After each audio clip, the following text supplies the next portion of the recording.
अस्सलाम वालेकुम दोस्तों, क्या हाल है जनाब? ठीक ठाक। मैं हूँ आपका दोस्त, आपका भाई उस्ताद बूटा फ़ारूक। कि दोस्तों आज हम उस्ताद अकबर साई साहब की छत पे आए हैं शौक करने। ये जनाब अहमद अलमाशी हैं, साथ जरवल हैं, ये जरवल भाई हैं, ये अबू बकर भाई, ये वसीम भाई और ये मुज़फ़्फ़र इकबाल भाई।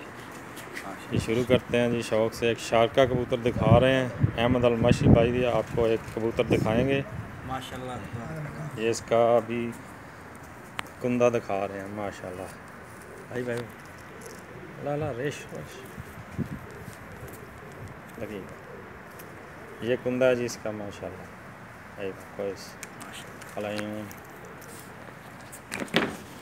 ये आँख इसकी दिखा रहा हूँ माशाल्लाह शारका मिन तरफ जी उस्ताद मबूद हिंदी माशाल्लाह माशाल्लाह तबारकल्लाह